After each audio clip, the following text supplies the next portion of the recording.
Achayans gold 20 വർഷത്തെ പാരമ്പര്യം 26 ഷോറൂമുകൾ. Call 8590046916.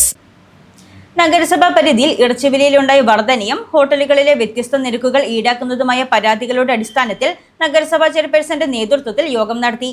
Hotel ഉടമകളെയും ഇറച്ചിക്കട ഉടമകളെയും പങ്കെടുപ്പിച്ച് നടത്തിയ യോഗത്തിൽ വില നിയന്ത്രണം ഉറപ്പാക്കാൻ പരിശോധനകൾ ശക്തമാക്കാൻ തീരുമാനം. നഗരസഭാ പരിധിയിൽ ഇറച്ചിവിലയിലുണ്ടായ വർധനയും വ്യത്യസ്ത സ്ഥലങ്ങളിൽ ഹോട്ടലുകളിൽ വ്യത്യസ്ത നിരക്കുകൾ ഈടാക്കുന്നതുമായ പരാതികളുടെ അടിസ്ഥാനത്തിൽ നഗരസഭാ ചെയർപേഴ്സൺ ജോയ്സ് മേരി ആന്റണിയുടെ നേതൃത്വത്തിൽ ഹോട്ടൽ ഉടമകളും ഇറച്ചിക്കട ഉടമകളെയും പങ്കെടുപ്പിച്ച് യോഗം നടത്തി. യുദ്ധാനന്തര സാഹചര്യങ്ങളും ഗ്യാസിന്റെ ദൗർലഭ്യവും ചൂണ്ടിക്കാട്ടി വില വർദ്ധിപ്പിച്ചിരുന്ന സാഹചര്യത്തിൽ പൊതുജനങ്ങൾക്കുണ്ടായ ബുദ്ധിമുട്ടുകൾ പരിഗണിച്ചാണ് യോഗം ചേർന്നത്. ചായയ്ക്ക് 18 രൂപ വരെ ഈടാക്കിയിരുന്നതായി പരാതികളുണ്ടായിരുന്നു. യോഗത്തിൽ തീരുമാനിച്ചതനുസരിച്ച് യുദ്ധത്തിന് മുൻപുണ്ടായിരുന്ന വിലയേക്കാൾ 2 രൂപ കൂടുതൽ വർദ്ധിപ്പിക്കാൻ പാടില്ല. ബീഫ് കിലോയ്ക്ക് 480 കൂടുതൽ ഈടാക്കരുതെന്നും ബീഫ് എന്ന പേരിൽ എരുമയിറച്ചി വിൽക്കുന്നത് നിരോധിച്ചതായും യോഗം തീരുമാനിച്ചു. എരുമ, കാള ഇറച്ചികൾക്ക് കിലോയ്ക്ക് 440 കൂടുതൽ വില ഈടാക്കാൻ പാടില്ലെന്നും നിർദ്ദേശിച്ചു.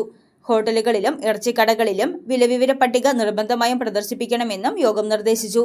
വില നിയന്ത്രണം ഉറപ്പാക്കാൻ പരിശോധനകൾ ശക്തമാക്കുമെന്നും ചെയർപേഴ്സൺ ജോയ്സ് മേരി ആന്റണി അറിയിച്ചു.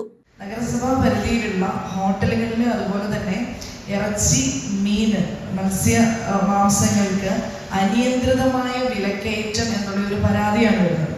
ഒരു കടയിലെ ചായക്ക് 10 രൂപയാണെങ്കിൽ അതേ രീതിയിലുള്ള അതേ ഗ്രേഡിലുള്ള മറ്റൊരു കടയിൽ 15 രൂപയ്ക്ക് ചായ, 18 രൂപയ്ക്ക് ചായ എന്നൊക്കെ വരുമ്പോൾ അതൊരു ഭയങ്കര ബുദ്ധിമുട്ടുള്ള ഒരു കാര്യമായിട്ട് പൊതുജനങ്ങൾ അത് കാണുന്നുണ്ട്.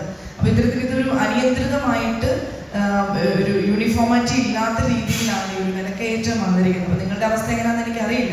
സിറ്റുവേഷൻസ് മനസ്സിലാവുന്നുണ്ട്. ഗ്യാസിന്റെ അവൈലബിലിറ്റിയുടെ പ്രശ്നങ്ങളും ഇപ്പം ഉണ്ടാവുന്ന സാധനങ്ങളുടെ വിലയിലുണ്ടാവുന്ന ഉയർച്ചയും ഒക്കെ മനസ്സിലാവുന്നുണ്ട്.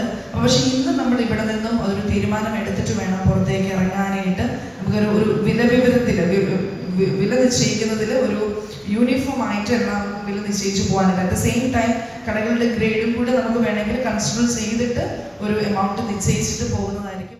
യോഗത്തിൽ നഗരസഭാ vice chairperson PM Abdul Salam, standing committee ചെയർപേഴ്സൺമാരായ രജിത P, CM ഷുക്കൂർ, ഷഹന മാഹിൻ, ആരോഗ്യ വിഭാഗം ജീവനക്കാർ, പൊതുവിതരണ വിഭാഗം ഉദ്യോഗസ്ഥർ എന്നിവർ പങ്കെടുത്തു. നിർദ്ദേശങ്ങൾ ലംഘിക്കുന്നവർക്കെതിരെ കർശന നടപടി സ്വീകരിക്കുമെന്ന് നഗരസഭാ അധികൃതർ മുന്നറിയിപ്പ് നൽകി. News desk Muvattupuzha news. കുറഞ്ഞ ചെലവിൽ അത്യാധുനിക ആരോഗ്യ പരിരക്ഷ. MCS hospital. We take care of your health.